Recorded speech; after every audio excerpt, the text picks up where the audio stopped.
ہماری آج 3 رکنی بینچ کے پاس سپریم کورٹ میں حافظ فرحت عباس کی جو ہے ضمانت قبلت گرفتاری کی آج سماعت تھی، اور اعجاز چودھری صاحب ہمارے سینیٹر جو ہیں ان کی بھی آج ضمانت بعد گرفتاری کی جو ہے آج درخواستیں سماعت ہوئی ہیں، اور دونوں الحمدللہ حافظ فرحت عباس ایم پی اے جو میری اس ایم این اے کے نیچے یہ ایم پی اے بھی منتخب ہوئے ہیں ماشاءاللہ، اور بڑی میسو لیڈ کے ساتھ لاہور سے جیتے ہیں۔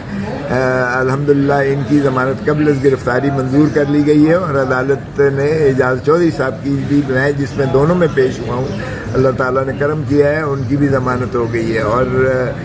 ظلم یہ ہے کہ جب جج صاحبان نے پوچھا کہ بھئی ان کے خلاف شہادت کیا ہے، ایف آئی آر میں ان کا نام نہیں ہے۔ ایف آئی آر جو 9 مئی کی درج کی گئی ہے، رات بیکری کے سامنے جو کہتے ہیں کہ 1200-1400 لوگوں نے آ کے بلوا کیا، حملہ کیا، تھانے دار کی وردی پھاڑ دی، اور اس کی تنخواہ بقول اس کے جو 1 لاکھ روپیہ وہ لیے پھر رہا تھا وہ بھی جو ہے وہ چوری کر لیا گیا، اور پھر گاڑی کو آگ لگا دی گئی، اور جانے کیا کیا انہوں نے الزامات جو ہے ایسے من گھڑت جو ہے بنا کر جو ہے بڑی سنگینی جرم کی دکھانے کی کوشش کی۔ اس کی جو ہے ایف آئی آر میں کوئی نامزد نہیں تھا۔ پھر بعد میں کہتے ہیں کہ جی 7 مئی کو، یعنی 2 دن وقوع سے پہلے، کہ جی ایک سازش کی گئی ہے، اس میں بھی جو ہے فرحت عباس کا جو ہے نام نہیں تھا، اگرچہ اعجاز چودھری صاحب کا نام اس میں انہوں نے کہا کہ وہ موجود تھے، جو بنی گالہ میں ہوئی، اور جس کو عمران خان کی سربراہی میں جہاں یہ بقول ایک جو فرض کاری کی گئی، یہ کہا گیا کہ اگر عمران خان کو 9 مئی کو گرفتار کریں تو پھر وہ جو ہے اس کا ریئیکشن رد عمل دکھائیں، اور ورکرز کو جو ہے وہ انسٹیگیٹ کریں، ان کو جو ہے اس پر راغب کریں کہ وہ احتجاج کریں، اور وغیرہ وغیرہ۔ تو یہ چیزیں جو ہے پھر کہتے ہیں کہ 9 مئی جس دن کے وقوع ہوا ہے اس دن بھی بنی گالہ سے نکلنے سے پہلے جو ہے انہوں نے کوئی وہاں سازش کی گئی ہے، اگرچہ ان چیزوں کا ایف آئی آر میں کوئی ذکر نہیں تھا۔ یہ بعد میں جوں جو ہے مقدمات بناتے چلے گئے، انہوں نے کوئی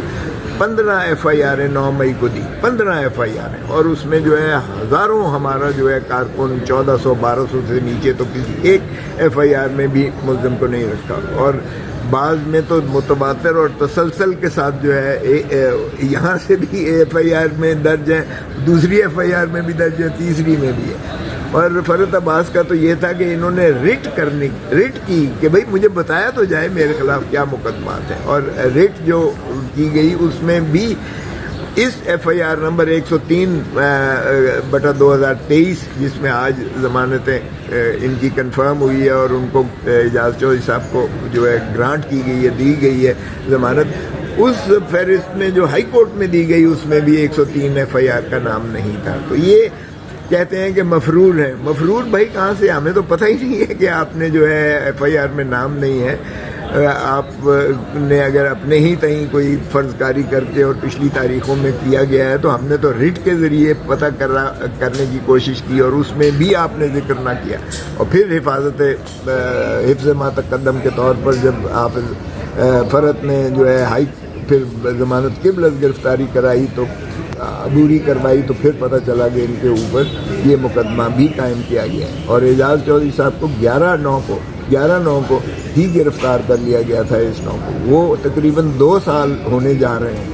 یہ مئی کا مہینہ 2025 شروع ہو گیا، تقریباً 2 سال سے وہ پابند سلاسل ہیں، اور آج عدالت نے ان کی بھی 1 لاکھ روپے مچلکے کے افزانے میں جو ہے ان کی ضمانت بعد گرفتاری لے لی، اور ان کی مخلصی کا حکم دے دیا ہے۔ تو یہ میں سمجھتا ہوں کہ جتنی اس فسطائیت میں جس طرح سے فرض کاری کر کے جس طرح سے مقدمات بنائے جا رہے ہیں، جس طرح سے الزامات گھڑے جا رہے ہیں، جس طرح سے طوالت اور تسلسل کے ساتھ جو ہے پاکستان تحریک انصاف کے کارکنوں کو اور ان کے جو ہے ورکرز کو اور ان کے لیڈران کو جس طرح سے ان پر یہ ایک دباؤ ڈالنے کے لیے ایک جو مضمون کاوش کی جا رہی ہے، میں نہیں سمجھتا کہ یہ قومی یکجہتی کے لیے، ہم آہنگی کے لیے یہ کوئی بھی سازگار ماحول پیدا کرنے کے مترادف ہوگا۔ سر اب یہ بتا دیں کہ انڈیا پاکستان کی لڑائی کا معاملہ چل رہا ہے، مودی سرکار کو جو ہے وہ جنگی جنون سوار